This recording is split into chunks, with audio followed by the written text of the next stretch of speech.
Ngayong gabi, pag-usap mga angkolog, mga auntie at syempre sa ating mga nakatutoy na ating mga pamangkin. Hello po sa inyo. Another week na naman po ng inyong programa, ng ating programa, Awards. So, Tutoy na Love. Ako ang inyong kasama para sa gabing ito. Lagi yan, Awards. So, Lunes hanggang Biyernes po, no? Shout out po sa mga nanonood ng ating live show.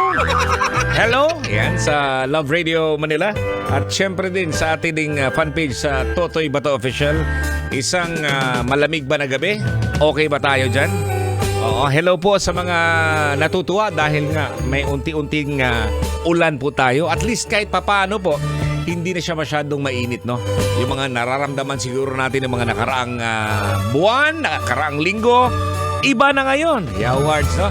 Kumusta naman po ang inyong bill sa kuryente? Awards. Medyo mataas-taas pa, no? Pero siguro sa darating na mga linggo o buwan siguro, no? Bababa na po yung ating bill dahil nga yung konsumo po kasi ng kuryente. Mahirap kasi sobrang init po mga kabisyo. 'Di ba? Ikaw nag-iinit ka, mas lalong nag-iinit ang inyong angkol. Ayan, at ngayong gabi po mga kabisyo, pag-uusapan po natin itong mga may karelasyon siguro o kaya yung mga napagdaan ng relationship nung araw, no?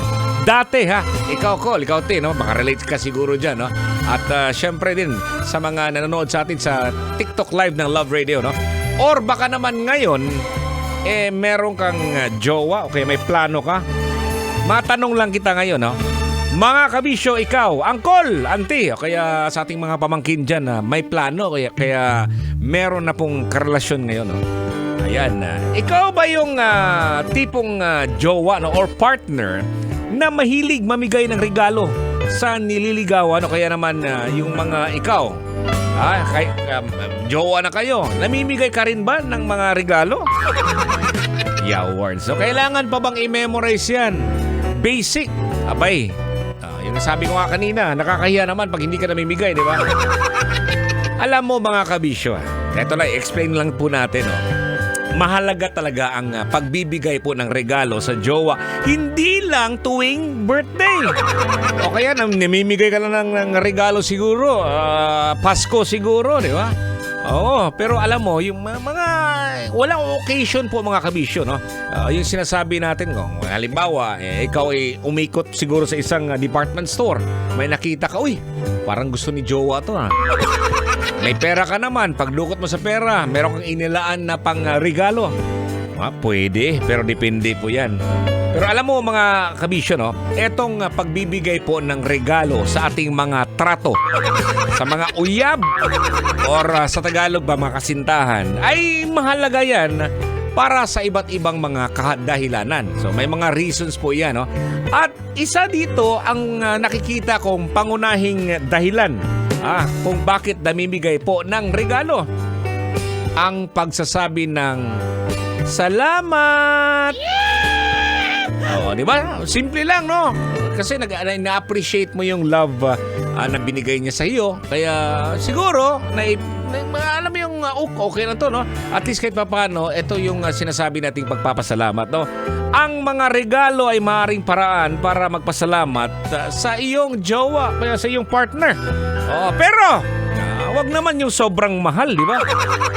Yung, kumbaga, magmahay ka. Darating yung araw.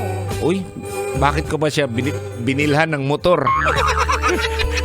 Uy, bakit ko ba siya binilhan ng bag na tag 20 mil? Mga ganong tipo ba? Kumbaga, hindi labag sa kalooban mo. Yung bang kayang-kaya mo, no? Ito yung sinasabi natin na maaaring sa mga bagay na ginagawa niya para sa iyo o yung pagiging bahagi niya sa iyong buhay. So, you're just very thankful for the companionship. At least kahit paano, somebody to talk to, somebody to talk with, and syempre, a shoulder to cry on if you need help. Awards! Awards talaga mga kabisyo. Pero yung mga kabisyo po natin na namimili ng kotse, house and lot. Kaya nga, alam mo kung bakit ko naisip to mga kabisyo. Ito po yung ating pag-uusapan, no? Ang ating katanungan po sa ating fan page. Dapat ba ibalik pa ang mga binigay sa'yo ng jowa mo kapag break na kayo? Aber? Oo. Dapat ba ibalik yung mga binigay sa'yo ng jowa mo kapag break na kayo, kapag wala na kayo? Paano pag binilhan ka ng motor? Pupuntahan mo doon. Hoy, akin yung motor, isauli mo yan. Mamoy boy. Nanunumbat ba? Ayan. Okay, eto na. Basahin na po natin sa mga nag-comment sa ating fan page na sa Totoy Bato Official. Sabi ni Jenny Chavacana. Ayan, sabi niya, hindi na dapat, idol, ang bigay ay bigay. Pwede ibalik sa magulang ang jowang manluloko. Ha ha ha. Sabi ni June Lors, Toy, di na pwede. Kay nabuak na. Anong nabuak? Yung baso ba? Nalagayan ng mga bulaklak? Sabi ni Efren Jr. Kapage, di na pwede, Toy. Gihatag na good. Hehe. Shout out sa kong kapatid Toy na si Orlando Kapage.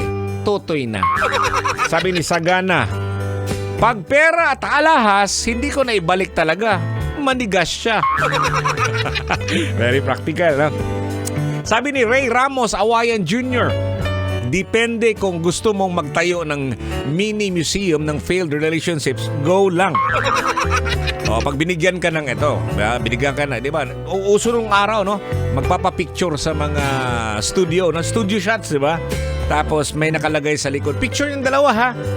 Please keep this simple remembrance of me. Yeah, awards! So, meron kang ganon? O ano, sinauli mo ba? Huwag isauli kasi ipapakita mo sa mga anak mo. Sana kaya yung sa akin, mga kabisyo? Gisunog na dagwa ito? Ang bihira naman. Shout out po sa mga nanonood sa atin, no? Sa social media at ituloy-tuloy po natin dito sa ating ang ating pinag-uusapan at tuloy-tuloy po ang ating music sa 90.7 Love Radio. Mayang gabi, kabisyo. Ako inyong Uncle Totoy. Totoy Bato. Ay, kailangan pa bang i-memorize yan? Love Radio. Basic!